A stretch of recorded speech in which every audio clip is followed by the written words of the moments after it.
Probably Bellagio Fountain.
Studios in South Parkersburg, West Virginia.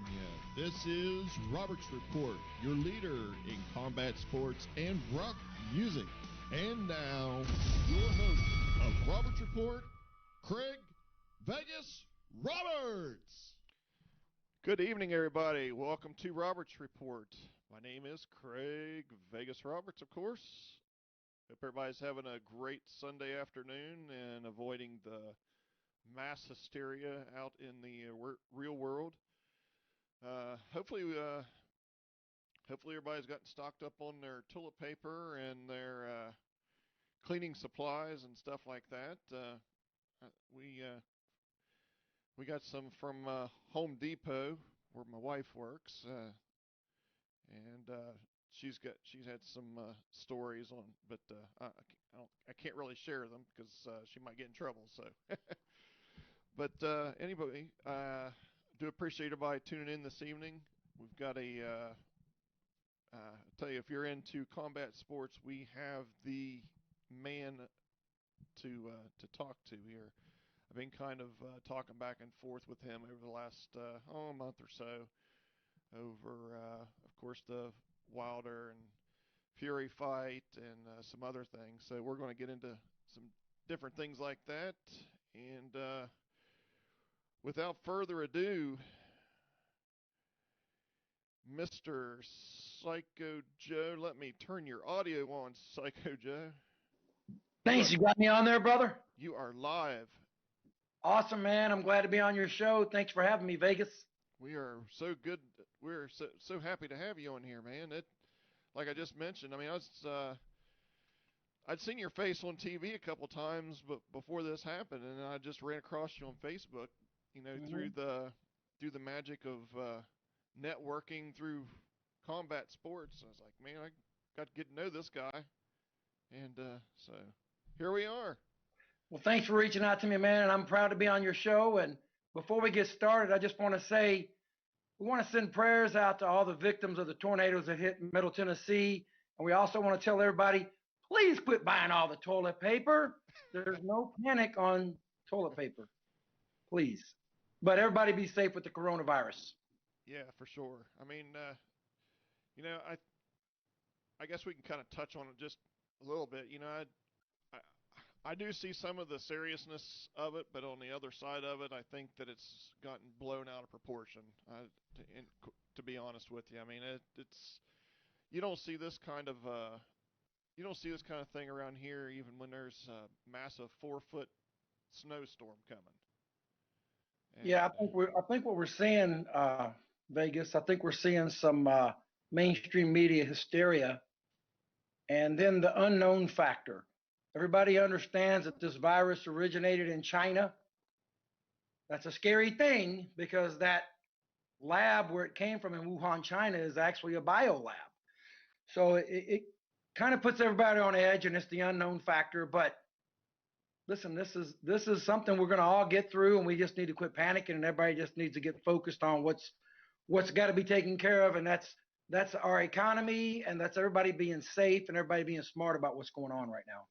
right on, yeah. And I think this is also sort of the product of. I mean, it seems like there's a lot of things that are exported or imported, I should say, into the United States, and I think there's kind of a counter effect there that maybe hopefully opens up some eyes and some of the you know the lawmakers on both sides of the fence there that we need to really pay attention to our national security here with all of these things, medicines, things we live on, and everything. So It's almost like we've outsourced everything, and we're almost like the outlet store for China. yeah, And I'm not sure if that's the best idea for everybody. Um, I've got a plan for that, but that's another show, man. Let's talk combat sports. Let's talk absolutely. Tyson Fury and Deontay Wilder heavyweight championship fight. Deontay Wilder talked more shit than a $2 radio, and he got beat down like I haven't seen in a long time. But it was a due beat down coming because Tyson Fury is an exceptional boxer.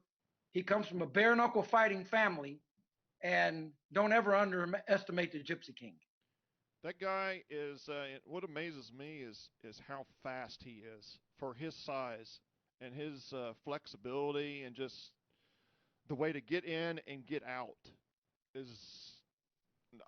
I mean, this brought me new hope into the boxing world. I'll be honest with you, until, I mean, really the last boxing match that I seen was the one with the circus act with Conor McGregor and Oh no, that was your last. That was your last foray into professional boxing. Was yeah, Mayweather McGregor? yes sir, I'm sorry about that. yep. Unfortunately, and that put a sour taste in my mouth because that was $100 pay per view for. I should have known better. but Yes, yes, you should have Vegas. You should have known better. but but anyway, I saw the first Fury and Wilder fight, and then when they were talking the second fight being set up, I was like, yeah, this is definitely something to watch. And it was. I mean, to be honest with you, I thought it was going to be closer than what it was, but Fury clearly had Wilder's number from the beginning. I mean, he From the, took, from the jump. yeah. I mean, he took, he basically took that left hook out of Wilder's game completely. I mean, it was just not even a factor. He negated Wilder's big right hand, and then he always follows that big looping right hand with that left hook. Right. But Tyson Fury took that right out of Wilder's game plan. And surprising to me, Vegas, this is what's surprising to me, brother. Mark Breland, one of the greatest amateur fighters in the history of Golden Gloves boxing, multiple time New York State Golden Gloves champion, 1984 Olympic gold medalist, multiple welterweight world champion. Mark Breland is without a doubt one of the greatest amateur and professional fighters of all time. You can put him in the Hall of Fame in amateurs, you can put him in the Hall of Fame in the pro game. But what has surprised me, and my wife, who happens to be a licensed professional second in boxing and MMA, and she's also a licensed professional judge and timekeeper. She was as surprised as I was, and not to give a demo, but this is the way Wilder seems to punch. Did we lose my connection? No, you Wilder should. seems to punch with big looping shots like this, loops like this, Yeah. instead of throwing it straight like this. And it shocks me, Vegas, that Mark Braylon never trained that out of him. But what you can't ever underestimate is Tyson Fury's ability to fight. He comes from a fighting family. His father, Big John Fury, was a bare knuckle fighting champion. These boys, the Furies, and these travelers that come from Ireland and England and Scotland, trust me when I tell you, these boys can fight. Over in America, we have our boys growing up playing baseball and soccer. Over in Europe, over in Great Britain, over in Scotland and Ireland, these boys grow up bare knuckle fighting. And there's a fighter, James the Mighty Quinn, who was in Miami this past weekend for the BYB 3 Extreme bare knuckle fighting contest. He's going to be coming over for BYB Extreme 4, and he's bringing fighters from Ireland with him, and Scotland and England, all over the UK. And he's bringing some tough boys over to take on the American fighters. So Tyson Fury, Vegas, even when Tyson Fury weighed 400 pounds, he could go into the ring, he could go into the gym, and he could get in the ring and he could spar for 15 rounds and not gas out because he grew up doing this. Now he's 6'9" and weighs 275 pounds. He should have been an NBA basketball player, but his father didn't know anything about that, so they had him fighting. Yeah, that was the other thing too. Like you just mentioned there, his gas tank. He could have went for another 15 rounds. Never gets tired. He does not get tired. The boy does not gas out. And the other thing about him is if you watch his technique, he is really hard to hit. He has movement, head movement, upper body movement, and hand speed that's very deceptive. A guy that's 6'9" and almost 300 pounds should not be able to move like that, but he does.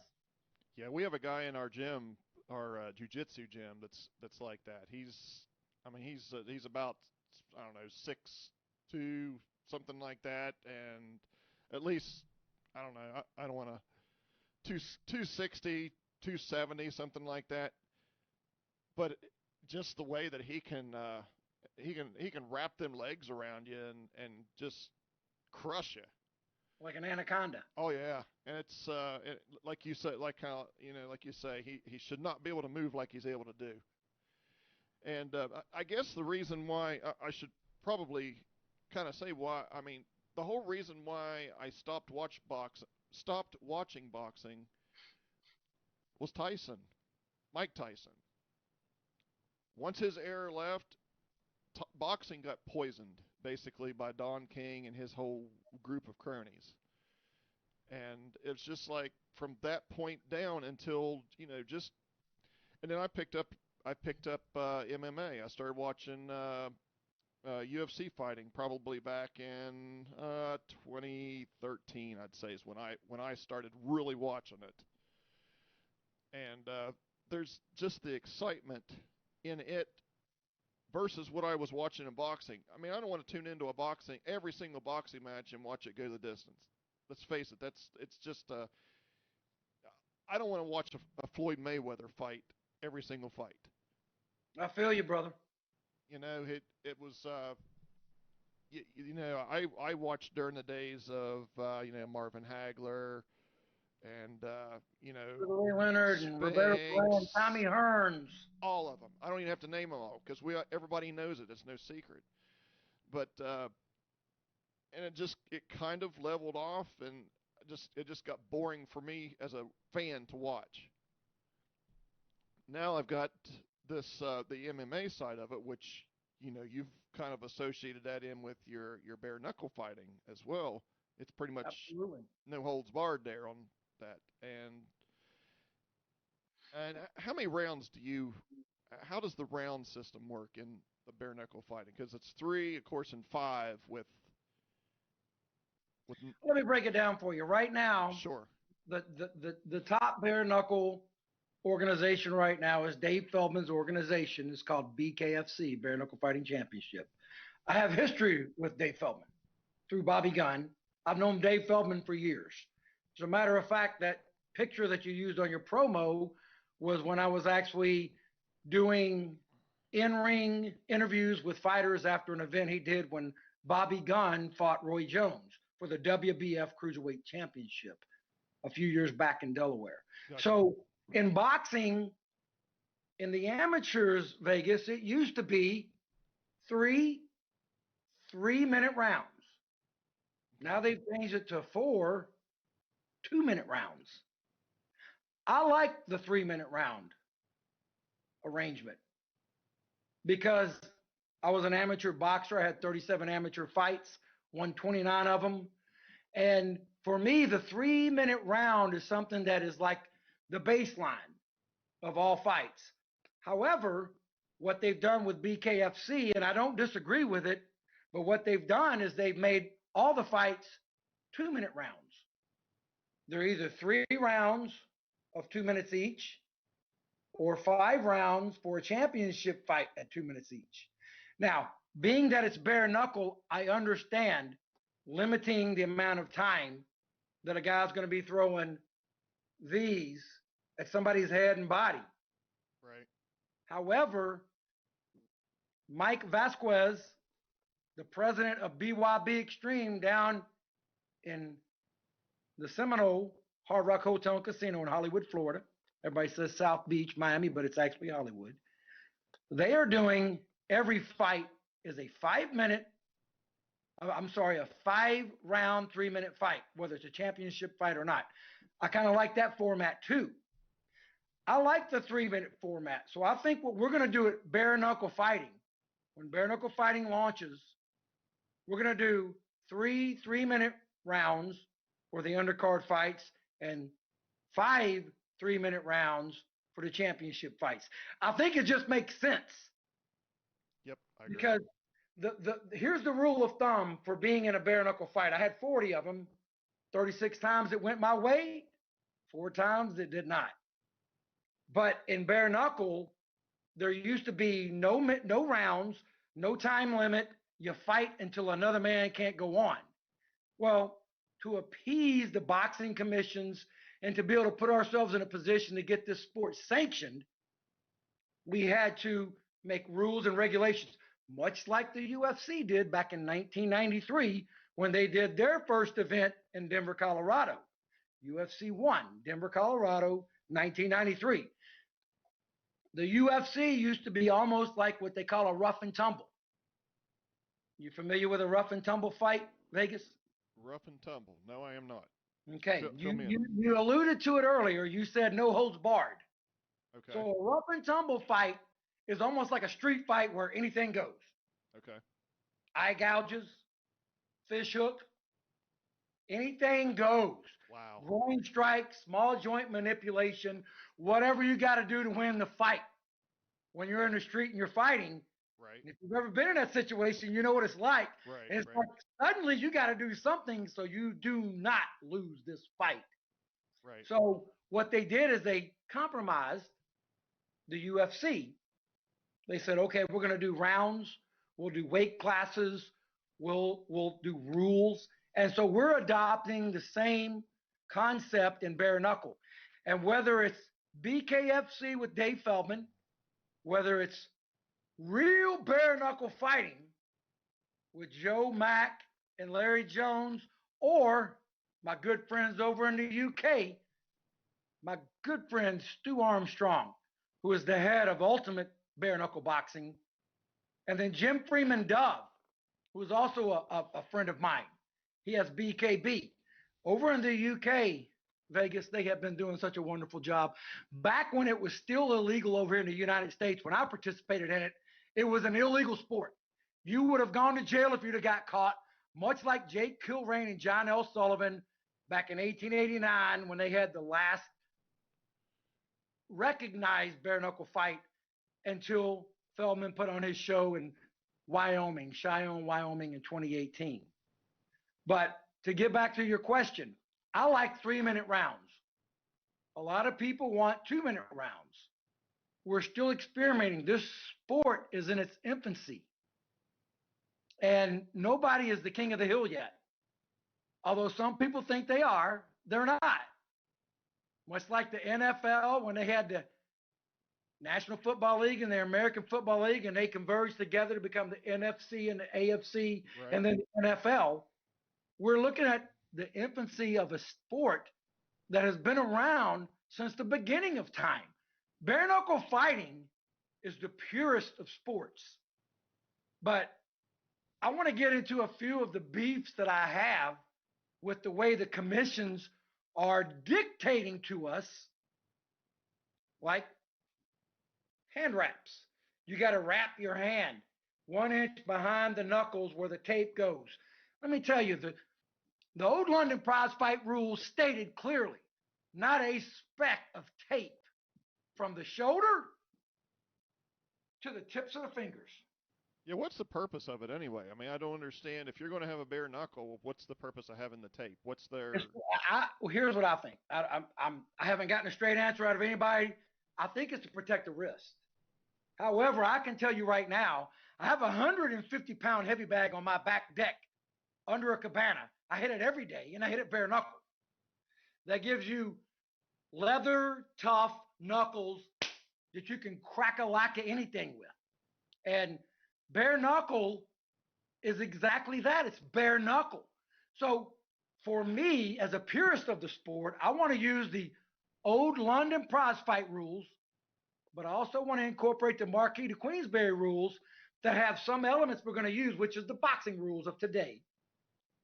But for me, if you're going to jump out of your vehicle or if you're going to get into a fight with some loudmouth in the street, you don't have time to go tape your wrist, okay? Right. We're going to throw down right here, right now. We're going to get down right now and find out who the bad boy is, and that's what we want to do with our sport. And it's going to take some time. It's going to take time for the commissions to understand that bare knuckle is so much safer than glove fighting, just like to transition back to Fury Wilder. There is a controversy brewing right now, and there's really no controversy. They're trying to say that Tyson Fury cheated and manipulated his gloves somehow. And I got to tell you, man, this pisses me the fuck off because I had a fighter, a friend of mine.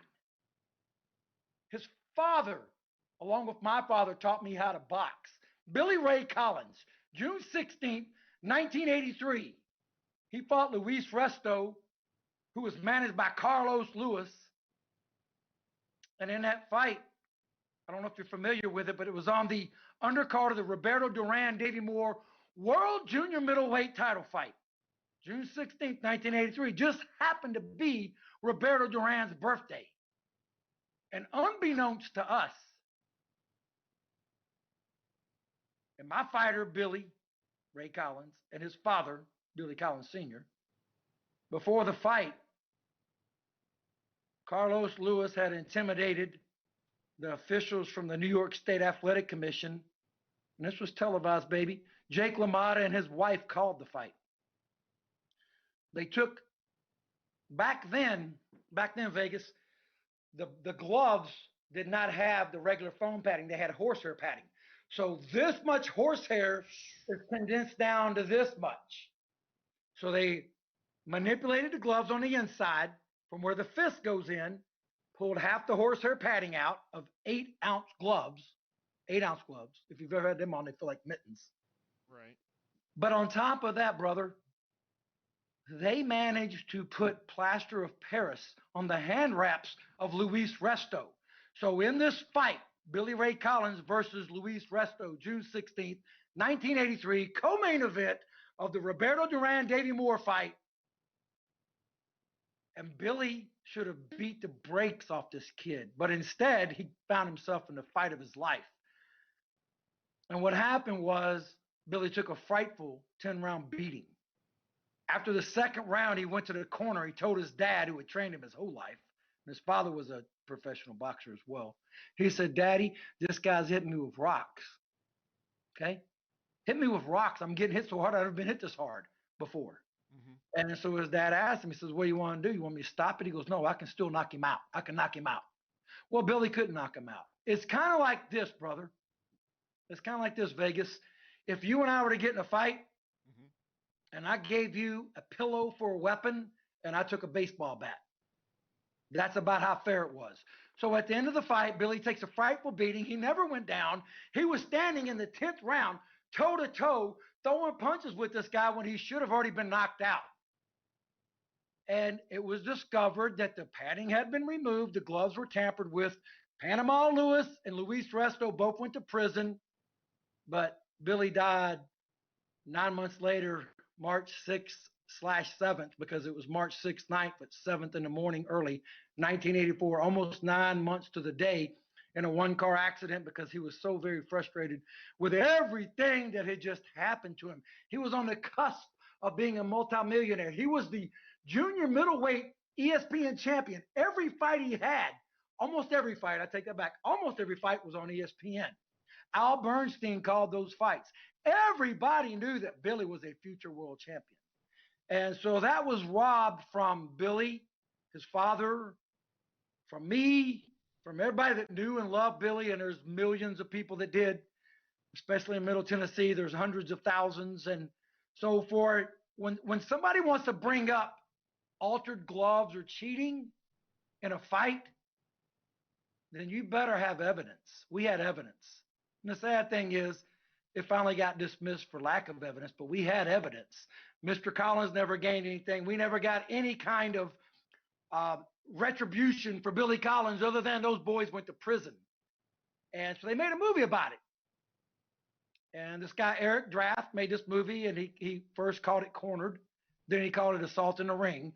I really regret that because he contacted me back in 2004 and wanted me to comment on it. And when he said it was called Cornered, and he was like, well, poor Billy Ray, he said, poor Luis Resto.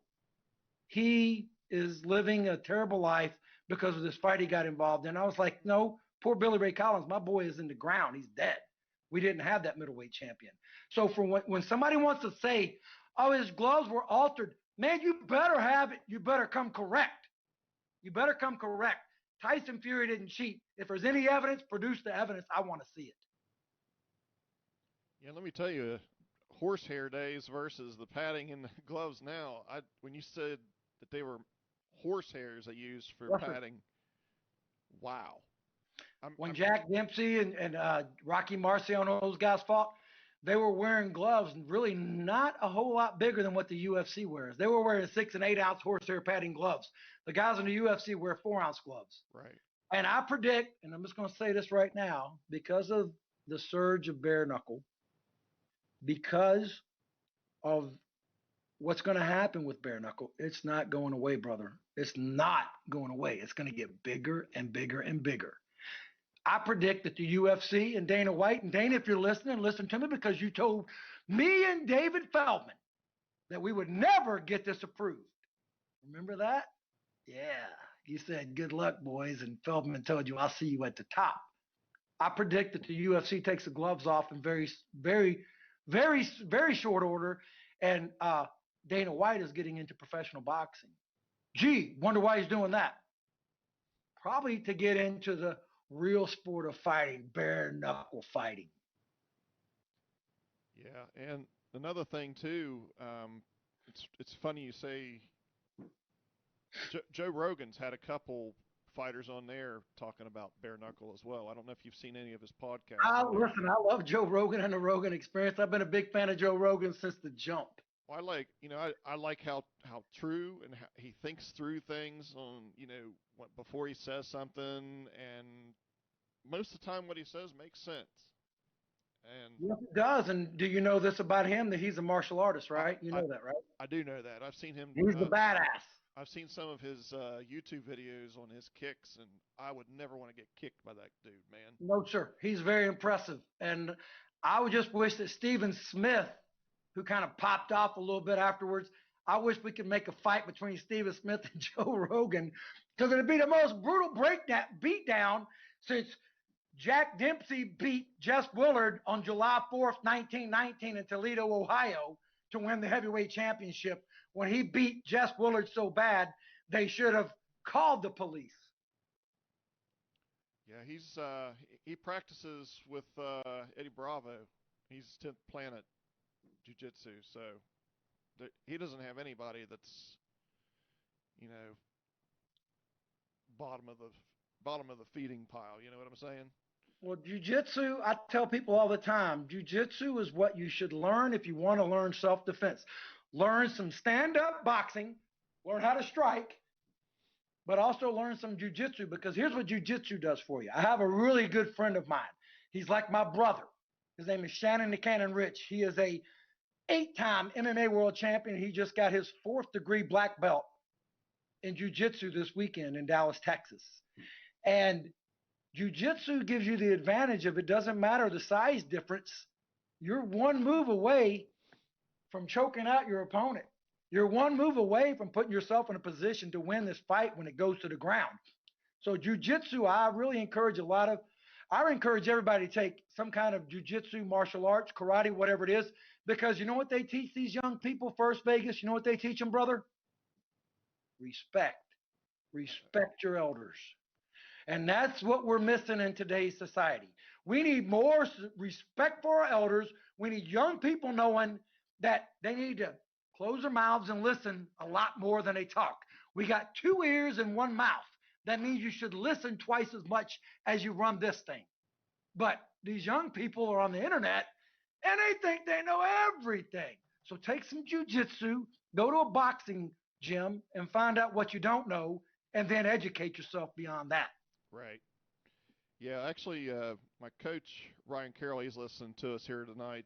How you doing, Ryan? We're back up here where we were talking about the rounds, just so we can kind of catch up a little bit here. But he was saying he likes the 3-minute rounds. There's more time to work.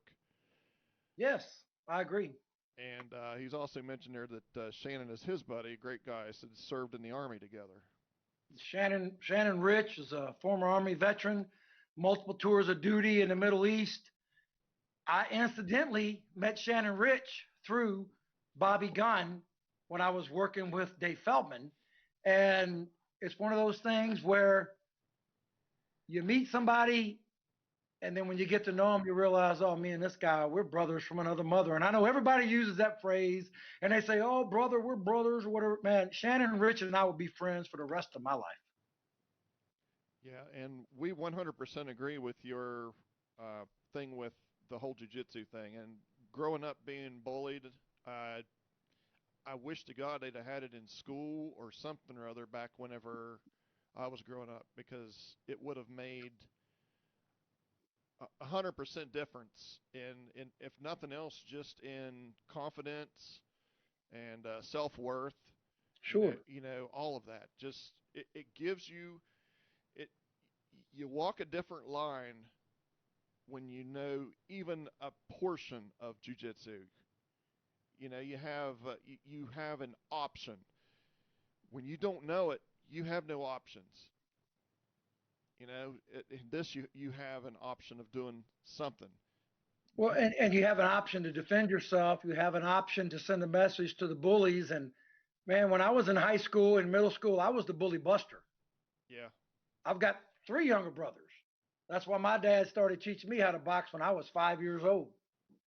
And thank God for my tough father, who's 84 years old, just turned 84 March 4th. He's my one and only hero.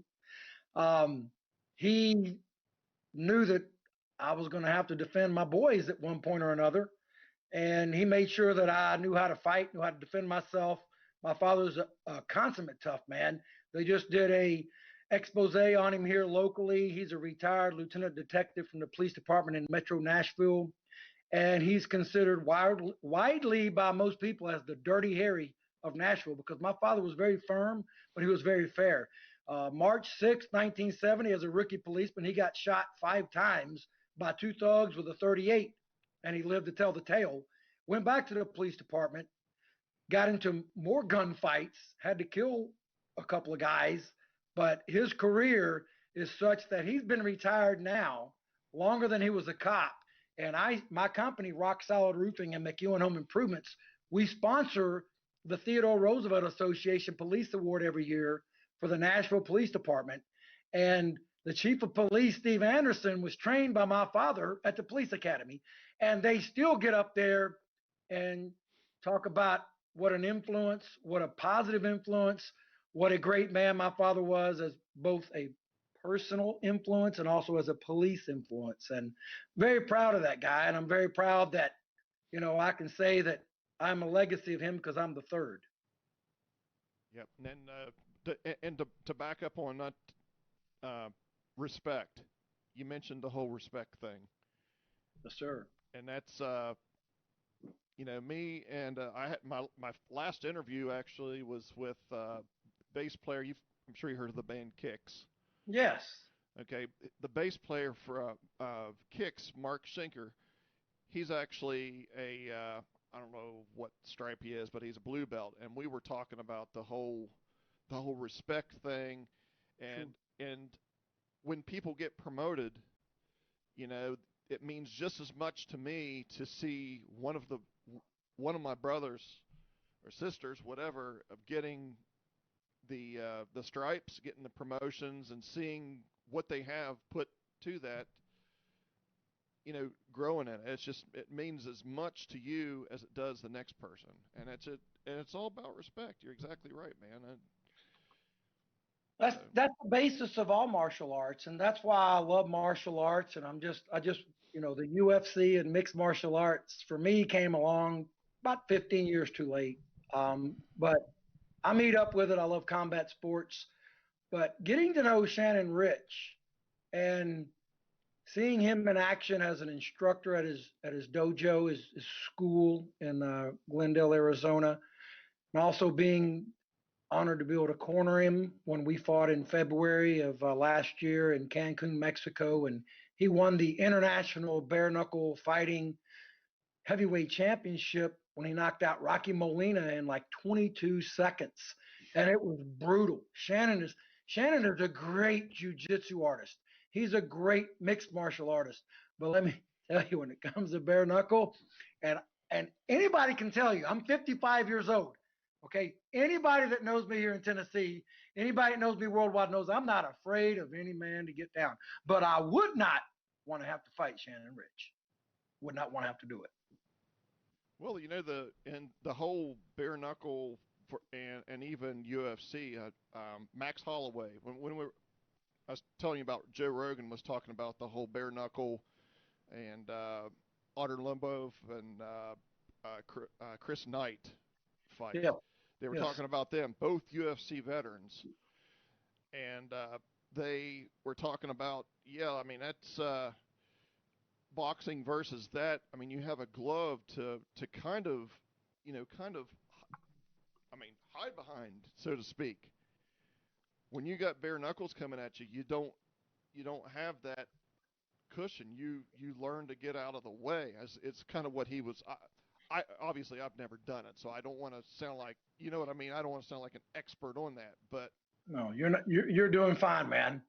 But that was, Max Holloway saying that, he's working with 4-ounce gloves in the UFC, Mm-hmm. and so yeah, they're all supportive in it. As far as that goes, there's a little bit of similarity in them, There's a lot of similarity, and I'll tell you, man. Based on my experience, and I've got 45 years experience in combat sports, and based on my experience, I think that the future of this sport is definitely mixed martial artists. The glove fighters that I know, they're not going to take those. They're not going to take those pillows off their hands to fight bare knuckle. They're just not, because they've learned it a certain way. The thing about bare knuckle is kind of like Psycho Joe, Loco. You got to have a screw loose a little bit. And I think the MMA fighters, they're perfect for this because they're like, what? No takedowns? No leg kicks? I don't have to worry about somebody sweeping my legs and dropping me down and choking me out. oh, let's get down.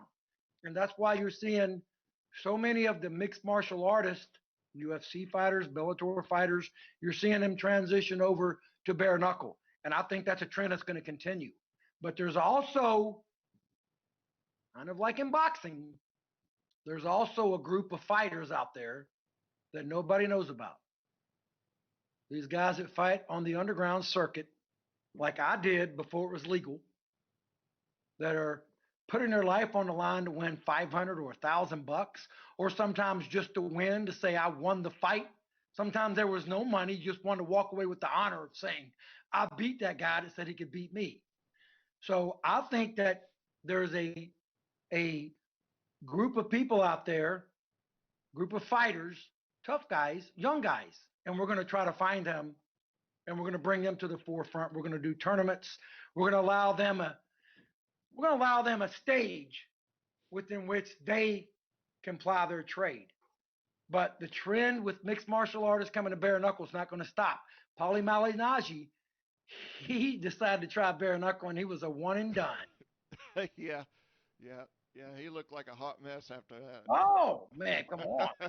And you want to talk about something to hide behind with gloves on.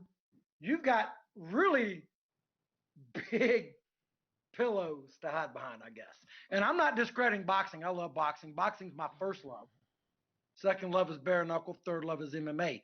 But all combat sports, I love them because, and it's worn out and it's cliche and it's been said a million times. You don't play boxing. You don't play bare knuckle fighting. You don't play MMA. You play baseball, basketball, soccer, tennis. Right. Those are all games that you play. But when it comes to combat sports, you don't play that. Yeah, and Paulie asked for that too. I mean, that's He begged for it, and then he got exactly what he asked for. It could have been a lot worse for him if they had done 3-minute rounds. yeah. Yep, I agree. So switching a little bit of UFC, some things that have transpired over the last couple of years. One of the main things that obviously Conor McGregor is kind of the driver of UFC. I mean, even John Jones is not as big as Conor McGregor is.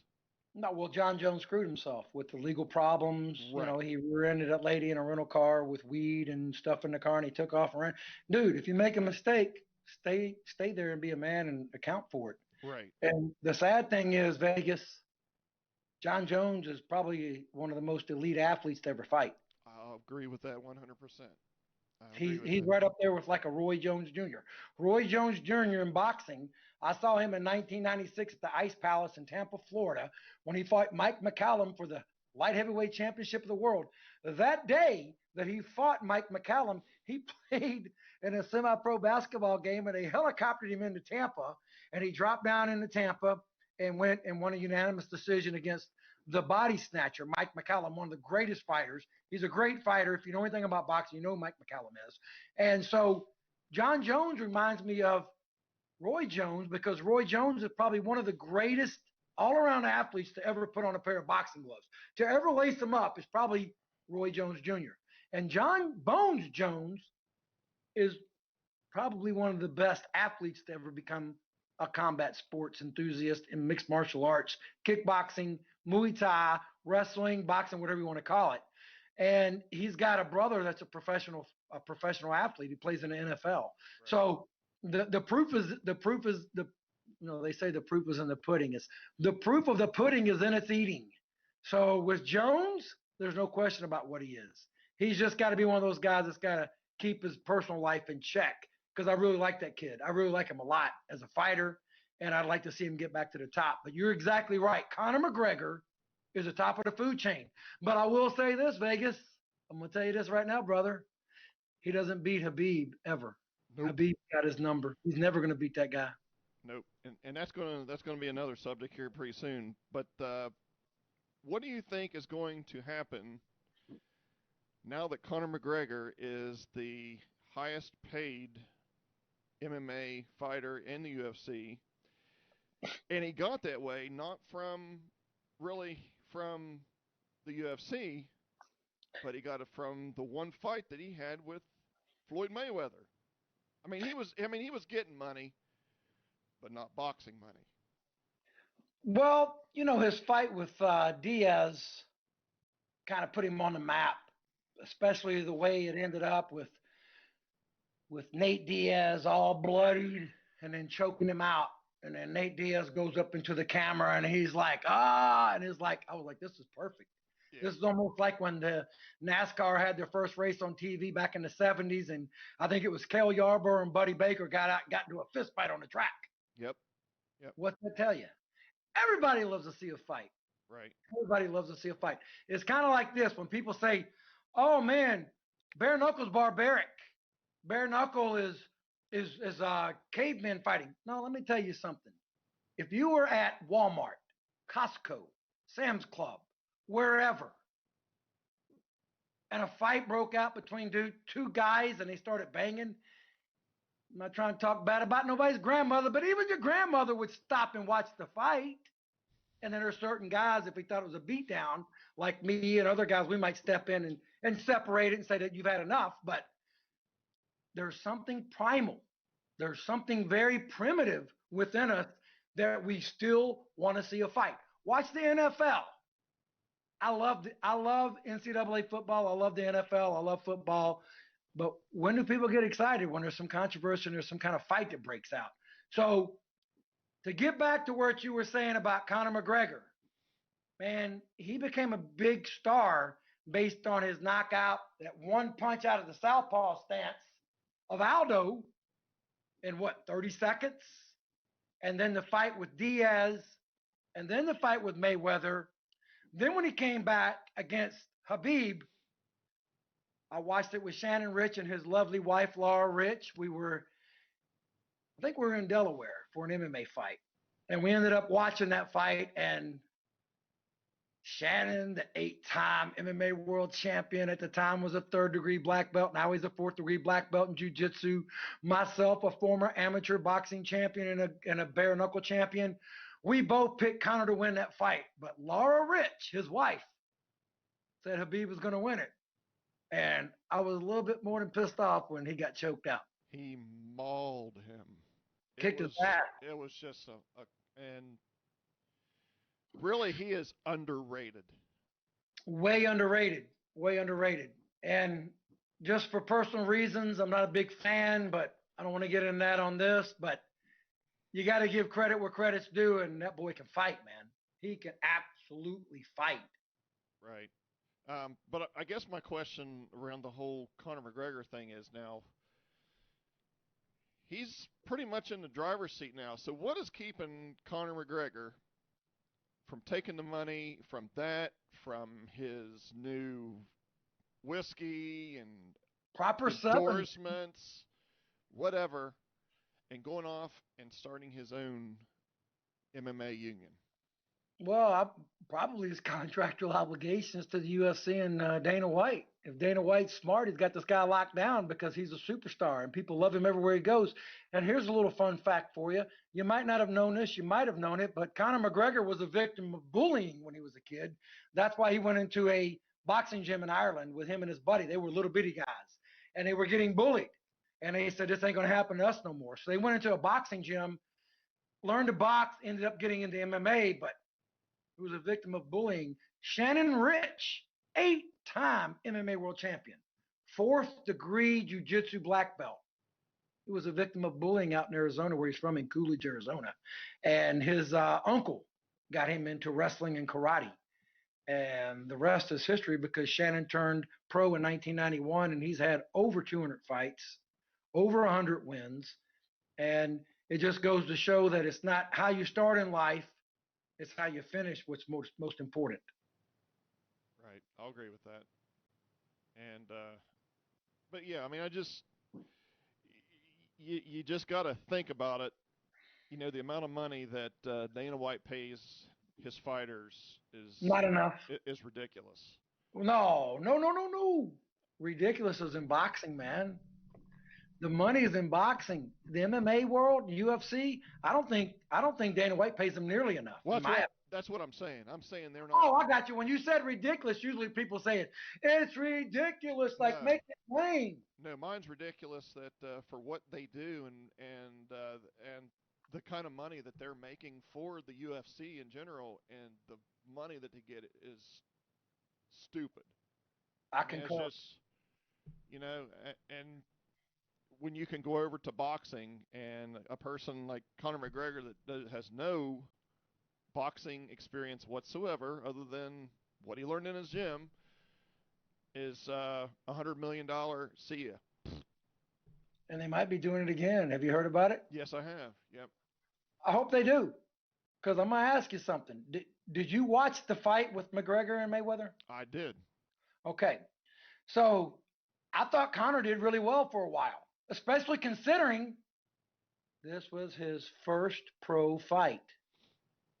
It was his first pro fight, fighting a guy that had 40 some odd wins, fighting a guy that was bronze medalist in the Olympics and had over 100 amateur wins.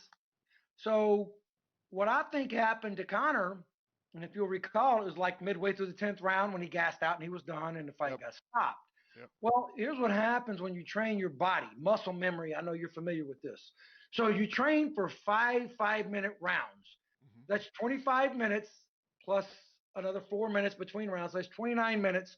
So, when you get your body conditioned to go in these number of rounds, these number of minutes, your body is ready to shut down when you've gone as long as they think that you've gone for this fight. And that's about what happened. About 25, 26, 27, 28 minutes into it, you can see Conor start to wilt. Now, not to say that he could have beat Mayweather, one of the greatest fighters of all. I take that back. One of the greatest boxers of all time. He's not a fighter. Right. His his first fight with Jose Luis Castillo in 2002, he won a split decision, but he lost that fight. They wanted to keep it alive because he had just signed a multi-million-dollar contract with a promotion company and a big boxing network on cable. So they wanted to keep that alive. I just don't understand why they didn't work on that. That's what they knew that even in the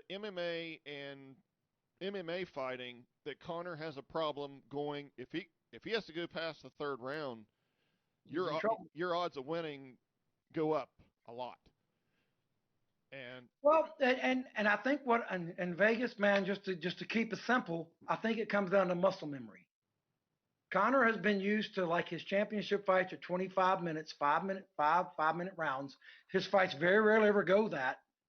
But when it came to the boxing training, I think that I think that the muscle memory came into effect, and you can see where his body was just saying, "Man, it's time for us to take a break. We're done. We're finished with this." right. So that's where I like for the transition of bare knuckle, whether it's MMA or boxers or street fighters or underground bare knuckle fighters.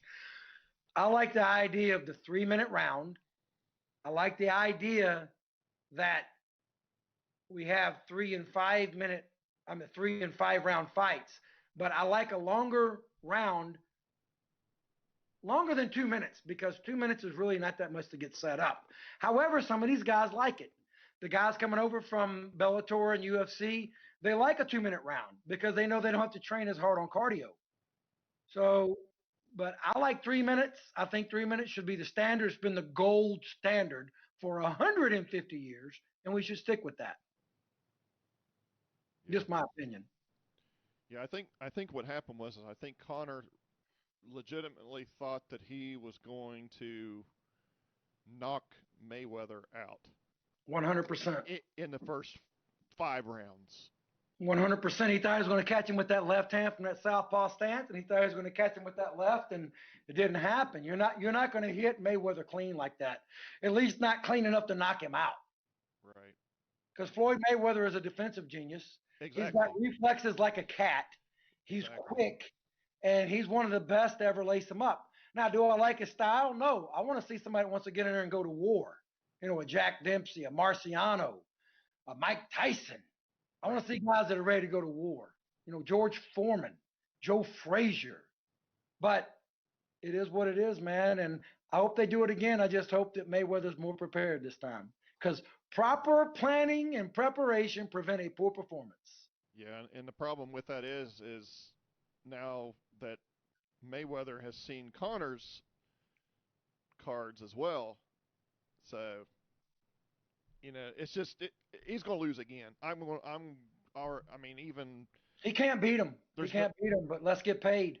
yeah, that's what it'll come down to for He sure. can't beat him. Mayweather is much like Evander Holyfield. Evander Holyfield, one of my favorite warriors. He's a great warrior. I don't think he would have beat Mike Tyson if they fought in 91 like they were supposed to. But he did beat him when they fought in 96 and 97. So can't fault him for that. However, I will say this. Evander Holyfield, if he got a rematch with you, he had you figured out. And Mayweather's boxing IQ is off the charts. Okay? So he's already got McGregor figured out before they ever fight. McGregor will be in deep water before they even swim out the shore, off the shore. So I still want to see it because he's got a puncher's chance with that left hand. If he can drop that left hand in there, slip that sneaky left in there, he might catch Floyd, but I just don't see it happening. Yep, and he's Irish. And he's nothing wrong with that, baby. No. Have you been to? Have you? I'm sure you've been to a few UFC fights, or at least a couple of them. Been to a boatload of them, brother. So, have you been to any of the ones where Connor has fought? No, I went. I went when Liddell and Couture were fighting, but I haven't seen any with Conor McGregor. Okay. Would love to. We were at the first Diaz fight. Let's see, we were at the first Diaz fight, and we were at I forget what the first one was, but we were at the Diaz fight. Okay. That place was not a place you wanted to be.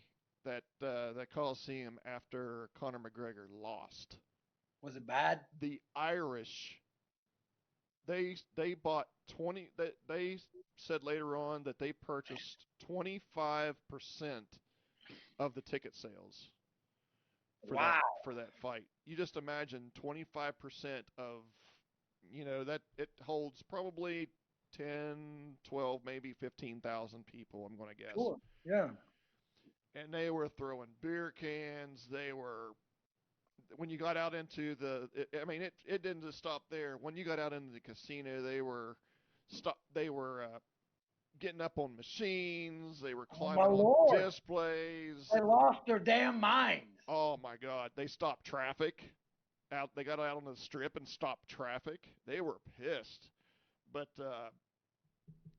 yeah, if you ever get a chance to go on before he retires, it's worth nothing else just to go watch the Irish take over the place because they do. Well, I've not witnessed it live and in person, but when Marvelous Marvin Hagler beat Mentor for the middleweight championship, they threw beer bottles and chairs and everything into the ring because they didn't think that there's no way their guy could get beat by this American. And Marvelous Marvin Hagler had been cheated against Vito Antuofermo. He got a draw in that fight. He should have won the fight, but Vito kept the title with a draw. So he goes over to the UK and fights Mentor, and he battered him. It was not even close. And they went berserk through beer cans, beer bottles, chairs, tables, everything into the ring. So I don't even know if I want to see that or experience that. I mean, if I'm going to see it like that, then I want to be in the mix. And if we're going to be banging heads and throwing chairs and cracking heads, and let Psycho Joe take part. There'll be definitely a few there that will oblige. I'm sure because Always, man, always. um Hey, so can we backtrack the Tyson Fury and Deontay Wilder? yes. Okay, what's going on right now with Tyson Fury? They're trying to throw up something from 2015 where he failed a drug test, and there's some farmer that's you can't make this shit up, man. It's so crazy. There's a farmer that's saying he was paid $25,000 by people from Tyson Fury's camp to lie and say that Tyson Fury ate boar's meat that was tainted meat, kind of like Canelo Alvarez. So this guy has reared his ugly head 5 years later, trying to get, I guess, into the Tyson Fury lottery mix. So he's making all these accusations, and for the record, Tyson has denied it. His promoter has denied it and said this guy's a liar. But it's just kind of funny to me that a guy that's a hog farmer but doesn't have any wild boars on his farm would come forward and say that he was paid $25,000 by Tyson Fury to lie about this shit in 2015. Well, Tyson already had to serve a suspended sentence. Part of his reason he kind of went off the deep end when he won the title against Vladimir Klitschko. And that was a great victory for him when he won that in Germany in Klitschko's backyard. But to me, it just seems ridiculous on a couple of accounts. Number one, you don't handle wild boars. Why would the Fury camp come to you unless you had anything to do with wild boars? Number two, $25,000, really? You need to put another zero into that number, brother. And the other thing is, Tyson Fury is a freak of nature. He doesn't have to cheat to win. He's been fighting his whole life. And if he rematches Deontay Wilder, like they're saying they're going to do in July 18th of this year, he'll knock him out again. And if he fights Anthony Joshua, he'll knock him out. And then he should probably just retire. So how has he been able? This kind of surprised me too. Usually there is some type of a suspension or whatever you want to call it once you've had a fight and Wilder had his bell rung bad. I mean, 30-day suspension when you get TKO'd. That's it. Is that all it is? That's all it is. 30-day suspension, then you go get a brain scan, and if everything checks out, you're ready to fight. Because think about it. Listen, I've got a fighter. His name is Gabriel Fryer. Okay, he's a brand new professional MMA fighter. He's 27 years old, former Army soldier.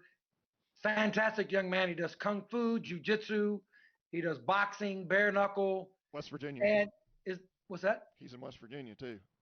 He sure is, brother. Very good, very good. He sure is, and he's watching right now. But the point I was going to make with Gabriel is that he's one of those guys that can do just about anything in any kind of fighting situation. And what we've got him doing right now is mixed martial arts, but he wants to do bare knuckle as well.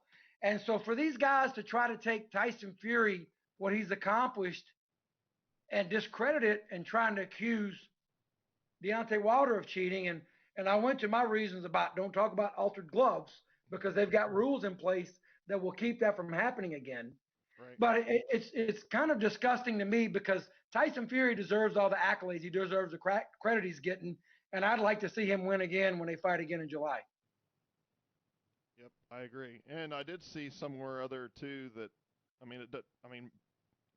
still going to make a shit ton of money, but they said something about that their money was going to be that he would be disappointed because it wasn't going to get as much money for the fight. But I'm not sure that it really makes that much difference to him at this point. But I just thought that was for a trilogy. Is that normal? Most trilogies, do they? No, you know this, man. Most trilogies are trying to decide something right now. And just for the record, I scored the first fight with Deontay Wilder and Tyson Fury, and I'm going to get a lot of flack for this, but I scored it a draw. I had Deontay winning a couple of rounds. Then the other 2 rounds that he won by knockdown were 2-point rounds. And at the end of the 12th round, I had it a draw. And I watched that fight, and I was talking to Shannon Rich while I was watching that fight, and I also had my wife who was in South Carolina at the time. I was talking to her, and I thought, when Deontay dropped Tyson, I thought it was over. I said, oh, he just knocked him out in the 12th round when he needed a knockout. But usually in a trilogy, you're looking at something to be decisive because in typical trilogies, one fighter won one fight, the other fighter won the other fight, now we're going to settle it. One of the greatest trilogies, if you're not familiar with it, is Tony Zale versus Rocky Graziano middleweight trilogy. Those boys fought each other, and all 3 fights ended in knockout. All three fights, the guy that was winning the fight early got knocked out, and Tony Zale ended up winning the trilogy fight. But it's one of the greatest trilogies you'll ever see in boxing. It ranks right up there with Ali Frazier. It ranks right up there with Gotti Ward. It's a great trilogy. So if you ever get a chance to see it, check it out. One of the one trilogies I'm sorry we didn't see is Sugar Ray Leonard and Tommy Hearns, because Sugar Ray Leonard defeated Tommy Hearns in 81, but when they fought again in 89 and they called it a draw after Tommy Hearns dropped Sugar Ray Leonard twice, I was like, oh, they're going to have a third fight, because they gave Sugar Ray the split decision. And at the press conference, Sugar Ray Leonard, they asked him, we're going to do a third fight? And Sugar Ray Leonard says, I don't know. It depends on this. And he pointed to his chin. And Tommy Hearns says, hey, Ray, let's clarify whose chin you talk about, yours or mine. And Ray said, mine, because he got dropped twice in that fight. So I'm sad we never got to see that trilogy. So there's somebody else listening here, Osnell Charles. Are you familiar with him? Maybe. I don't know. Okay, he was saying it was 60 days on the suspensions. I don't know what. Maybe it is. Okay, 60, 90, but it doesn't matter, because July 18th will be a long time from when they fought this rematch. Right. Yeah, that makes, yeah. I mean, regardless, it doesn't. I think it determines if it's a TKO or a KO. I got I you. have to brush up on my knowledge of boxing rules, but I'm fairly sure that the suspension is, I know the suspension is temporary. He didn't fail a drug test. He got stopped in a fight that the referee stopped the fight, or the corner threw in a towel. So it's going to be a 30 or 60 day. It won't be anything beyond that. In either way, it'll still be out of 60 days regardless, even if it's 60 days. So even if it was 90 days, July is a good ways away. Right. Yeah, exactly. I just wish they would do it for my brothers over in the UK. And I got James Quinn. I got Stu Armstrong with Ultimate BKB. And I've got Jim Freeman Dove with BKB. And all the fans over there. And I got to tell you, man, and I love America. I'm an American. I love my country. But the UK fans are rabid for boxing and bare knuckle fighting.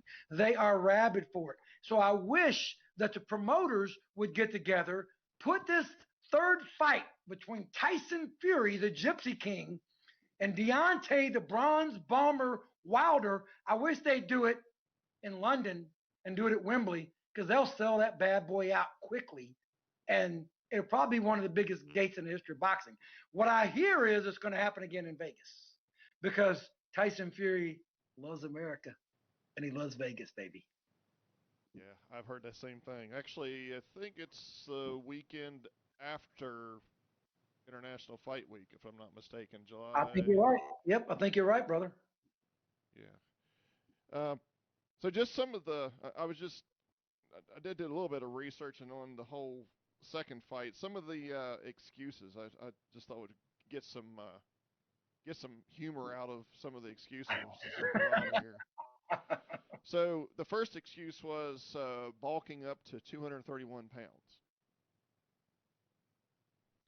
Really? Have you seen this guy? He's 6'7". Yeah. And then of course His the other legs one, are like this big around. and the other one, it was the craziest one I thought out of all of these was the 40-pound vest. Oh my God! His costume that he wore out took his legs from him, robbed his strength from him, so he couldn't fight effectively. Really, really, you can't do 40-pound squats. You can't do 40 pounds. I mean, listen, it's really sad when a fighter can't say, "Look, the better man got me." I mean, I've lost my fair share of fights, won a boatload of them, but lost my fair share. And when I lost, I got beat by the better man. Just be willing to admit that. I don't understand why Deontay can't do that. And you do know that Mark Breland, a great, great fighter, 84 Olympian, multiple-time New York State amateur Golden Gloves champion, multiple-time world welterweight champion. If he couldn't teach this guy to not throw his big looping punches over the top like this and shorten everything up and throw it straight, nobody can. But for Deontay Wilder to sacrifice that man after the fight, and then for his camp to make accusations, ludicrous accusations that insinuated that Mark Breland was in bed with the Tyson Fury camp to throw the towel in, it's just beyond words, man. It really is. Yeah, they ended up firing Breland got cut loose like a day or two later. Yeah, yeah. And if anything, I mean, the towel should have been thrown in probably. It could have easily been thrown in a round before that. Brother, when the blood started trickling out of my man's ear, I'd be looking to make sure if it's not a cut, then we need to talk about let's protect the fighter. We'll do this again. But the safety of the fighters, just like in bare knuckle, the safety of the fighters is first. Because without the fighters, there is no sport. Right. If we don't have fighters, it doesn't matter if you have the greatest promotion in the world. You have the greatest promoter. You have the greatest and most flamboyant ring announcer and the most dynamic ring girls and everything that goes along with the production of a show. Doesn't matter if you don't have fighters. So when my fighters' ears started bleeding, I would have really taken a close look at what was happening and maybe called the fight on behalf of my fighter to make sure he's not suffering some kind of brain damage or some kind of damage that you can't undo once the fight is over. Because let's face it, we're in the hurt business. Fighting is the hurt business. We're in there trying to do to the other guy what they're trying to do to us. We're trying to knock them out, render them unconscious, or beat them into submission, or in the case of MMA, choke them into submission. So It's not a game. We're not playing. Right. Exactly. And I agree with you. Somebody should have made a move earlier. And I just hope Deontay finds his way. I like him as a person. I really wanted to support him because he's a homeboy from Birmingham, Alabama. And I want to always pull for the American. But right now, the UK has heavyweight boxing in a chokehold with Anthony Joshua and Tyson, the Gypsy King Fury, holding all the belts. Yeah, that Anthony Joshua and Fury, that will be the big money maker. I think it'll probably be. I honestly think it'll make more than the Wilder fight will. It's going to make it will be. I'll predict it right now on your show. If and when Anthony Joshua and Tyson Fury fight, and if they put the show on in the UK at Wembley, it will be the largest gate in boxing history, and it will be the biggest fight in the history of boxing. It'll sell more pay-per-views than any other fight. I'm not saying it's going to be a greater fight than the Thrilla in Manila or the Rumble in the Jungle. I'm just saying it will be bigger financially than any fight we've ever seen at heavyweight. And it's going to be intriguing because of what Andy Ruiz did to Anthony Joshua and then what Anthony Joshua did in the rematch with Andy. He ran all night long. He didn't fight that man. But poor Andy Ruiz thought he was going to get an immediate rematch, and unfortunately, that did not happen. And there's no way Anthony Joshua fights anybody of significance until he gets a shot at Tyson Fury, because that's where the money is. And that fight will take place in the UK. Yep, and I think I honestly think that might be enough to knock Fury into retirement after that. If he gets beat by Tyson Fury again, if this young man is smart, and listen, I like Deontay Wilder, I really do. Don't like his fighting style. Would love to teach him how to shorten them punches up and keep everything straight down the pike. When you're 6'7" and you weigh 220 pounds, you look like a licorice stick. You should be cracking everybody like Tommy Hearns from the outside. But I think that if he gets beat by Tyson Fury again, he should hang him up. He should choose another career path or just take his money and ride off into the sunset. Surely to God he's made enough money where he can retire if he was smart. But you can always outspend your income, right? Yeah, actually, I think Mayweather actually got into some trouble there for a little while. I'm wondering because that guy's made so much money in the ring. I mean, Mike Tyson made $400,000, $500,000. Evander Holyfield, about the same thing. But, you're talking Vegas, you're talking about guys that can't even manage $50. let alone 50,000 or 50 million. So for them to have that put on them at such a young age and expect them to be able to handle the responsibility that goes along with that kind of wealth, it's really inconceivable that you would expect them to do well with that. And it's kind of like Mike Tyson. If Cus D'Amato had lived forever and didn't die, and if Jim Jacobs didn't die, if those two guys had stayed around, things would have turned out a lot different for Mike Tyson. Yeah, he's man. Even today to see him hitting the bags is scary. Tyson, Mike He, Tyson, just that dude. And we talk about people being able to move like they're not supposed to be able to.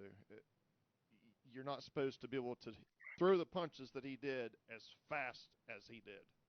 and his hand speed, his footwork. You look at the guy's legs. His legs were like Rocky Marciano's. They look like tree trunks, and Yeah. that's where the power comes from. When Mike Tyson was discovered in the Tyron School for Boys by Bobby Stewart, he only worked with Bobby Stewart for a very short period of time when Bobby realized, man, we got something here. So he went and contacted Cuss up in the Catskills, and he said, I got this boy. You got to see him. It's like he's beating everybody. And of course, they took him up there. Cuss adopted him, and the rest is history. They took him, and he was supposed to make the '84 Olympics. He got beat by Henry Tillman in the box office. He didn't even make it to the finals. He made it in the regionals. Henry Tillman beat him, and I've got video of it. Mike Tyson was so upset that he punched a tree outside and broke his hand. Kind of like when he got in a fight with Mitch Blood Green at Dapper Dan's haberdashery on that fateful night when he shut closed for the season. Closed for the season. Mitch Blood Green's eye. But yeah, Mike Tyson, man, in my opinion, he's one of the most misunderstood athletes of our time. I love his Broadway show he did, Mike Tyson, Undisputed Truth. I haven't seen the follow up to it, but I've seen the original like 20 times, and I laugh and I cry and I'm amazed every time I watch it. I love Mike. I love Iron Mike Tyson, man. I love that guy. Yeah, it's sad of where he went, where he actually ended up at, and I guess that's you talk about the crying part of it, and Yeah, man. his his rough life. Cuss died, and then In it '85, just November of '85, Gus passed away, and then he won the and title it's November 22nd, 1986, when he knocked out Trevor Burbick. He dropped Trevor Burbick 3 times with one punch. But if Mills Lane did not catch Trevor Burbick, he would have dropped Trevor Burbick 4 times with one punch. I'm a boxing historian. I've been very, very fortunate in my life to see a lot of boxing tape, film of fighters that a lot of people haven't seen. And that display of fistic fury and ability at the age of 20 years old when he destroyed Trevor Burbick in Vegas, November 22nd, 1986. That is one of the greatest performances you'll ever see of a young man coming and taking a title. And that was the WBC title. It wasn't the unified title, but he went on and beat Bone Crusher Smith and Tony Tucker. And then he beat Pinklin Thomas, who had also held the title. So everybody, I hear a lot of people, especially over in the UK, oh, Mike Tyson, he never fought nobody, mate. He never fought nobody. He fought a bunch of has-beens. No, man, he fought everybody they put in front of him, and he knocked them out. What happened with Mike is he got to the point in his career where he no longer had, Don King and Robin Givens entered his life. He no longer had Cuss. He no longer had Jim Jacobs. He had Bill Caton, who was a money guy, but he didn't have a relationship with him. And he was kind of like this lost little boy all on his own. And suddenly he's like, why am I even training? I'm knocking these guys out in 30 seconds, in 60 seconds, in 90 seconds. Why would I even train for a guy like Buster Douglas? And we found out why. When it comes to the hurt business, you better be ready every time you get in there, because especially at heavyweight, it only takes one punch to change the whole situation. And Mike got exposed in that fight because he wasn't training properly. And then the whole fiasco, And we're not even going to talk about it with Miss Washington and everything that he was accused of, which I think was a lie. She was opportunist. And for him to be robbed of 3.5 years of his prime, much like the great Muhammad Ali was, robbed of 42 months of his prime when he refused to be inducted into the army for the Vietnam War, and he sued the federal government, and he ended up prevailing, and he finally got his boxing license back to fight Jerry Quarry in Atlanta in 1970. The only thing Ali did wrong is he jumped back in there too quick. He fought Quarry and one other guy, then he fought Joe Frazier, and then Joe Frazier, March 8th, 1971, in the first fight of the century, he got beat in that fight where Joe put him down in the 15th round with that vaulted left hook, the patented left hook of Smoking Joe Frazier. So Tyson's career and his idol, Muhammad Ali's career, were very similar, and they married each other in the fact that both fighters in the prime of their career were denied the ability to ply their trade that they were so damn good at. And, you know about the 88 fight when Tyson fought Holmes, right? Mike Tyson saw Larry Holmes destroy Muhammad Ali in a fight that was the only reason it took place. The only reason it was the biggest cash drop in the history of Vegas at the time when Larry Holmes and Ali fought. So when Mike Tyson saw that fight, he actually cried after that fight. And he swore that he would exact revenge. And he told Muhammad Ali later when he saw Ali at a fight, he said, "I'll get Larry Holmes back for you." So the night of the fight in 1988, when Mike Tyson fought Larry Holmes, Muhammad Ali went up there and said, "I hope you're ready to get him." And he said, "Don't worry, champ, I will." And of course, Tyson destroyed Holmes. And what a lot of people don't remember, that was in 88. Larry Holmes went on to win, I don't want to misquote it, but I think it's something like 22 fights. He only lost 3, and he beat Ray Mercer. Larry Holmes did. So kind of rambling a little bit, but when I get to talking about Mike Tyson, I see the similarities between him and Muhammad Ali, and it frustrates me because I just know if somebody had been there to keep Mike on the straight and narrow and to keep him focused and keep him from going back to his old ways of being, a hood in the street. Right. And he'll admit it. And if you watch Undisputed Truth, he admits to that. But I'm just glad that Mike has peace. I'm glad that Mike is making money and being successful out in California with his marijuana endeavor. And I wish nothing but the best for Mike Tyson. I love that guy.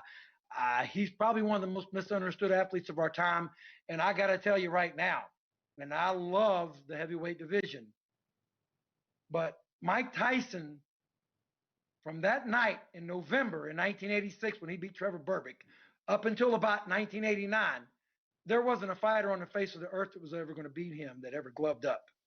Not Muhammad Ali, not Joe Louis, not Rocky Marciano, not Jack Dempsey, not Joe Frazier, not George. Nobody would have beaten that man, period. Right. Yep. I challenge anybody to prove otherwise because it's all hypothetical. Right. Yeah. You mentioned Muhammad Ali. They were big friends all the way until actually Ali died. I don't know if you watched any of his interviews or anything, but Ali? Tyson's interviews. Oh man, listen, I've got every fight he ever had. I'm gonna date myself on VHS tape. He went over to Ali's house and read to him. Sure did. On almost a daily basis up until the day that he passed away. And that was it just showed a different side of Tyson, in my opinion. It just it meant a lot to me as a fan of his to see that. Yeah, and it shows a side of Mike that a lot of people, and I say Mike like I know the man, Mr. Tyson, it shows a side of him that a lot of people weren't aware of. And he was privy to see all the fight films that Jim Jacobs and Bill Caton owned together. They're the ones that funded Mike's rise to the top. He fought 13 times in 1985, and all 13 fights were knockouts. And like I tell my fighter, Gabriel Fryer, all the time, nothing says "look at me" like knockouts. You want to get somebody's attention?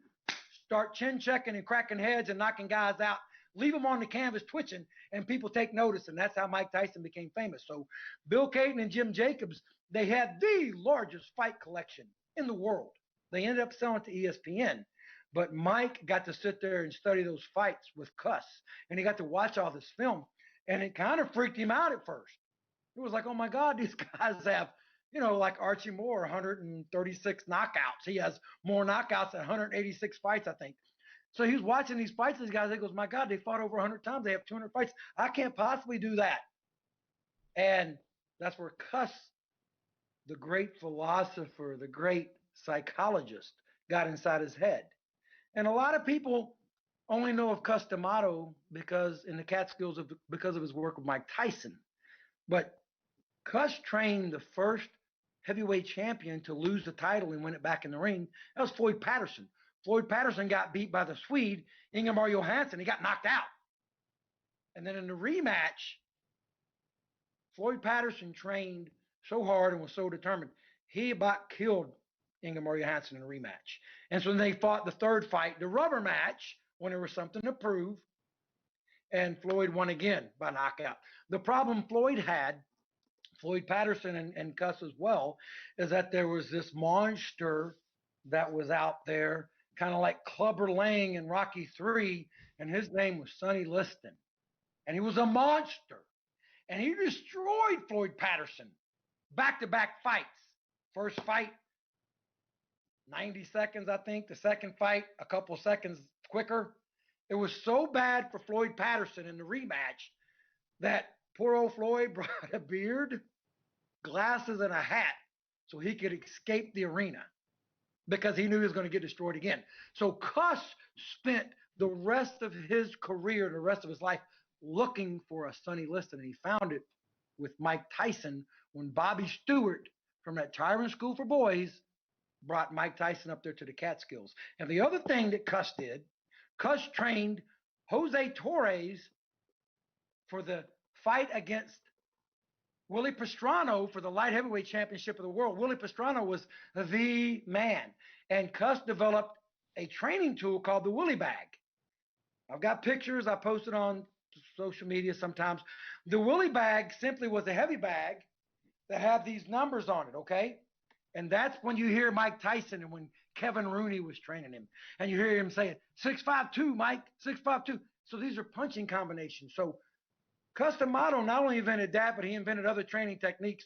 But he was more than just a boxing trainer, more than a coach, more than a promoter. He was like a father figure to these kids, and he was a mentor, and he was a psychologist. And I was honored in 2015 to be able to go up there and host the 30th anniversary of the passing of Cus D'Amato up there at the Catskills up at Custer's KO Boxing Gym, and it was one of the greatest experiences of my life. And I'm still honored to be able to say that I did that, and it blows me away that I was able to do that because, dude, I'm just some humble guy from Tennessee that has been a fan of boxing, got involved in boxing and bare knuckle as a participant, and have been pursuing this my whole life. And I love the fights, I love the fighters, and I love everything associated with combat sports, man. I'm just eat up with it. So whatever happened to women's boxing? Well, I got to tell you, man, when women's boxing first came on the scene, I didn't want to see it. It's kind of like back to high school. When I was in high school and two girls got into a fight, I did not like it. It disturbed me. Christy Martin changed all that for me. Christy Martin came on the scene, and she became... That was the name I was getting ready to throw at you. It was Christy Martin. The coal miner's daughter, man. That's what got me into it. Now, right now, we got Katie Taylor. We've got a handful of girls, but the thing is, if you watch the results of the fight, just like Joanna and Zhang here a couple weeks ago at UFC 248, you saw what Joanna looked like after the fight. There's not a whole lot of girls, if you look at Instagram and Facebook and Twitter, there ain't a whole lot of girls want to look like that at the end of the night. So I don't know that women's boxing has gone by the wayside. I just know that there's more guys that are willing to do it. I have nothing but respect. One of my favorite fighters of all time is Ann Wolfe and Layla Ali. I wish those two women could have gotten together and fought. Didn't happen, but Ann Wolfe was a beast, and so was Layla. And, women's boxing is still alive and well. It's just Clarissa Shields is like the latest greatest right now. And the problem that a lot of people have with her is that she talks a lot of smack. And listen, there's no problem with talking smack as long as you back it up. But I think somebody like Amanda Nunes would do well as a boxer. I think Amanda would do well, very well. I think Cyborg would do well as a boxer. Those are tough women. But the thing about boxing is kind of like getting into grappling. It's something you need to learn when you're young and little. It's not something you pick up when you're an adult. You need to learn this when you're developing muscle memory, like gymnasts and basketball players and football players and baseball players. So, but I listen. I'm glad you brought up the women because Miss Zhang and Joanna, I can't even say her last name, so I'm not even going to try it. What a war. What a fight! Oh my God, it's fight of the year, MMA fight of the year, UFC fight of the year, unless somebody comes along and does something greater than that. They made Israel and Yoel look ridiculous. That was a stupid fight. Wasn't it though? I was really disappointed in that. Yeah, that was a letdown. I mean, especially after the co-main. And Dana White was pissed. I mean, during his interview, somebody had the nerve to ask him, "Will Yoel Romero ever get another title shot again?" And he said, "What do you think?" Of course. I mean that's just an asinine question to ask, or something like that at this point in time after what we just saw. It was just, especially after that co-main event, man. Oh my God, that was a great fight. Well, I'll tell you, there's so many things happening right now with, like I told you, I think the UFC is going to eventually take the gloves off. I think the fighters would love that. I think the fans would love it. I know Dana White's fixing to get involved in pro boxing, and I think that's simply for the reason to make the transition to bare knuckle. We've got organizations like BKFC and Dave Feldman. They're doing a beautiful job. We've got organizations like Ultimate Bare Knuckle Boxing and Stu Armstrong over in the UK, and BKB with Jim Freeman Dove.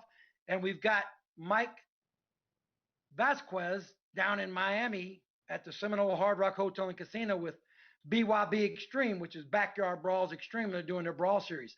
So bare knuckle is here. It's up and coming. Our organization is looking to launch very soon. We're just trying to get some legal things worked out. And my partner, Larry Jones, is going to get that squared away. But for the future of the sport and for the future for fans, they want to see fights. They want to see blood. They want to see people get knocked out.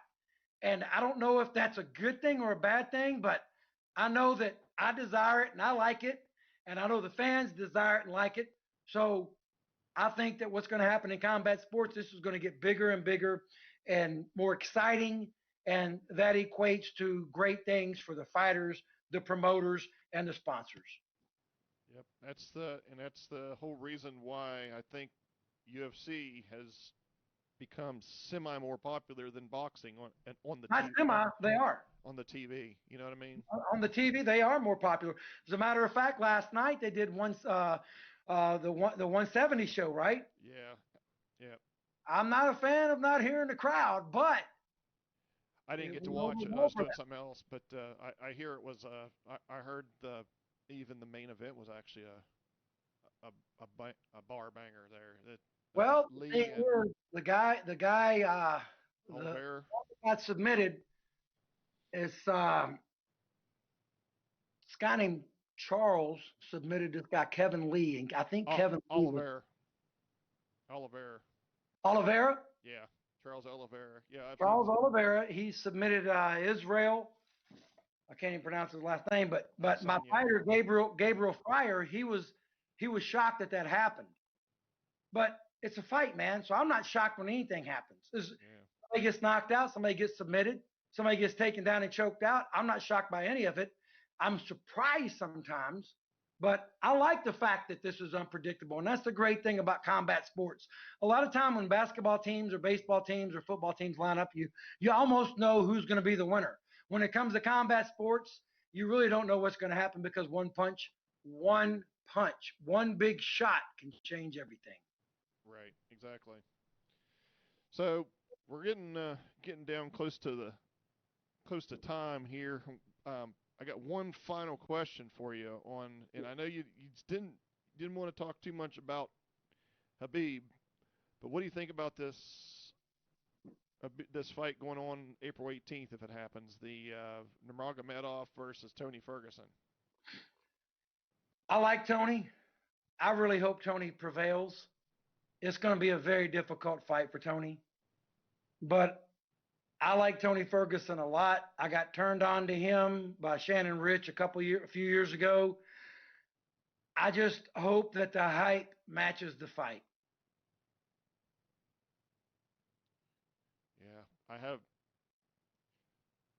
I don't really have a dog in a fight on either one of them, to be honest with you. But I mean, Habib's record is impressive. I,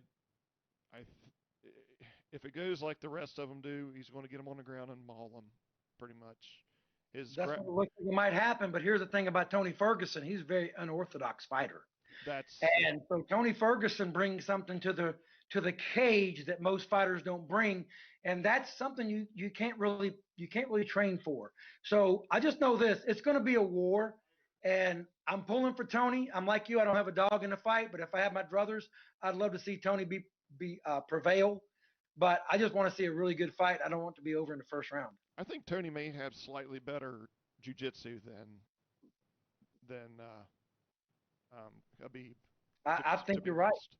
I think you're right. But here's the thing: when you start looking at fights like this, and you got to mention it. The politics of the fight says Habib should win, so it sets up the McGregor fight. However, I would love to see Ferguson. I would love to see him knock him out. I really would. Wouldn't hurt my feelings at all. And I want to see McGregor versus Diaz one more time. We got to do it. We got to do it. It's got to be done. And maybe we can get those boys to come over to some bare knuckle. I don't know if anybody, any promoter, Feldman or anybody, could afford those guys. I'm taking Chris Chella down to BYB Extreme 4, Brawl 4. That will be in June or July. We haven't found out the date yet. But I don't know if any promoter could afford to put that fight on. But if any of those guys want to come to bare knuckle, they sell a bunch of pay-per-views, and their fights would be exciting. That they would. I mean, the Artem Lobov and Chris Knight, it put up some numbers, and they were.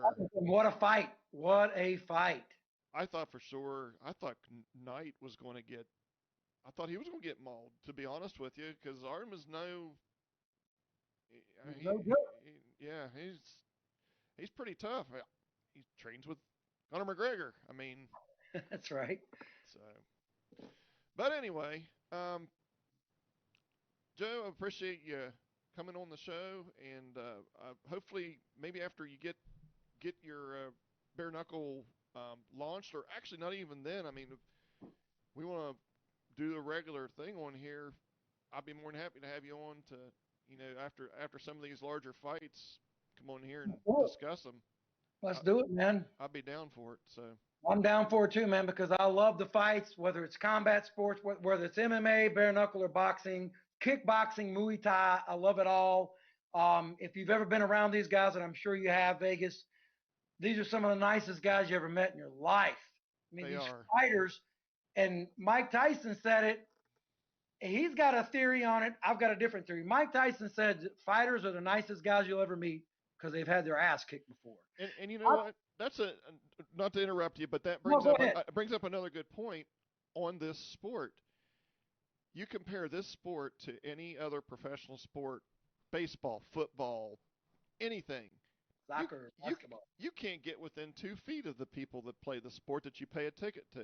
Nope. If you see one of these fighters out, they will gladly stop, take pictures with you, talk to you, and sign autographs, do whatever you want. They're appreciative of fans. Most of them are, I should say. Yeah. When I lived in Chicago back in the early 90s, I worked with baseball and football players, and that was cool and everything. But some of the biggest jerks I ever met in my life were baseball players. No offense, baseball players, but some of the biggest jerks I ever met in my life. And I sponsor a little league team here. And the thing about fighters, Mike Tyson says it's because they've had their ass kicked before. That's why they're so humble. For me, I think it's just because they don't have a chip on their shoulder. They're not walking around pissed off at the world, wanting to prove themselves. They already know that they can take you apart and put you back together so all wrong your mother wouldn't recognize you. Now, that's why I think they're so cool and approachable because they're not worried about nobody. I know when I walk the streets, I'm not worried about nobody. And it's So I know these professional fighters are definitely not worried about nobody. and it's anybody in the organizations. I mean, I mean, people give Dana White a hard time. You see the guy out on the street, and he knows you're a UFC fan. He's going to talk to you. He will stop and talk to you. I've Man, seen. listen, everybody I've can say done what it. they want to say about these guys, but you know what? I'm a results oriented individual. Look what the results he's generated with what he's done. Nothing but respect for those guys, man. Yep, I agree. All right, Joe. Well, you have a great rest of your Sunday and a great week, and I will. We'll catch back up here maybe after the April 18th fight, and we'll talk about see how Let's close do you it. were. All Let's right, do man. it. Man. Reach out to me. Let's go ahead and schedule it and set it up. I just want to send a shout out to a couple of fighters I have. They're amateurs. Sure. David Guardado and his brother Daniel Guardado. They're 20 and 16 respectively. A couple of toughest guys I ever met in my life. I train them out here at my property. I'll be bringing them along. They both want to do boxing and bare knuckle. Got Chris Chella. We're going to be going down and fighting on BYB 4 with Mike Vasquez's organization down there in the Hollywood, Florida. And Chris Chella is a former professional boxer, glove boxer, and he's one of the very few guys that are going to take him off and do bare knuckle. We've been trying to get bare knuckle fights for years. We had fights set up down in Biloxi. It fell through. We will be fighting on BYB 4. And I also want to say to my boy James Quinn McDonough, the Mighty Quinn, very good to have you as a friend. And hey, man, we're just going to keep swinging and never surrender. Combat sports, baby. Yeah, we actually have a few people in here. I think that might Timmery Morgan. Yeah, she's a cut woman. One of the finest cut women in the business. Dominique. I don't know how to. I'm going. Dominique's a good guy too. He's one of my Facebook friends. Yep, on there. Chris Sella was on there. You just mentioned. Chris Sella, that's my boy. I think I caught all the ones, and then that Austinell Charles. He's a pro boxer. I looked on his profile. So Pat McGurl, Nick Portella. Nick is my boy over at Combat Insiders. So had all kinds of different people tuning in to listen to you tonight, Joe. So appreciate it. And anybody over in the UK, I had a couple listeners from UK, thanks to you. So I appreciate that. And one of my boys over there, they've been keeping bare knuckle alive for a while, Craig. So we'll definitely do this again here sometime after April 18th. And you have a great evening and a great rest of your week, though. Hey, Vegas, baby, I'm looking forward to it. And just reach out to me anytime, brother. And everybody out there, man, just keep watching bare knuckle, keep watching boxing and combat sports, and we all love it, man. And keep watching the Roberts Report. This guy's got a great podcast here, so tune in, check it out. You might see my ugly mug here from time to time. Thanks, Joe. Appreciate that. See you, brother. All right. Have a great evening. You too. All right, everybody. So that's the show for this evening, and we will be back next week. Actually, I've got to look on my schedule here after all this excitement here. I forget what is coming up, so give me just a second here to get turned around. Let me mute Joe here too. Let's see here.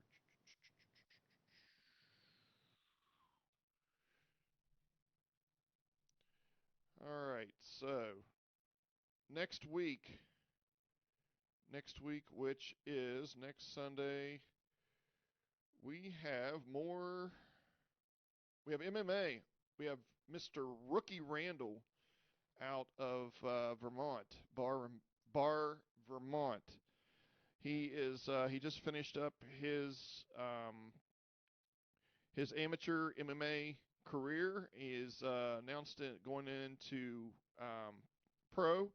He's actually training with. I don't know if anybody out there in Fightland's heard of Nico the Hybrid Price, but he has been training with Nico Price, and eventually I want to get Nico on the show here as well. But I look forward to talking to Rookie.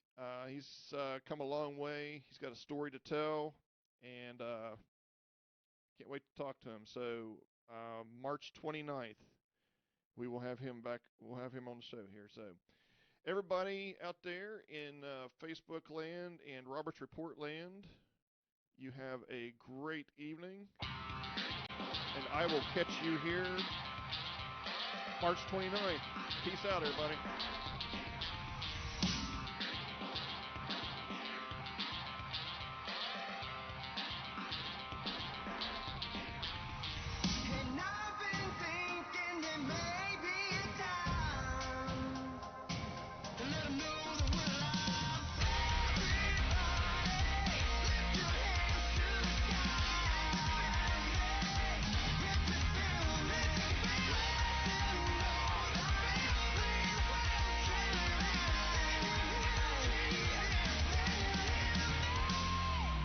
Anybody out there wants stickers, send me your address in the inbox. I'll send you a sticker. Peace out, everybody. Have a great week.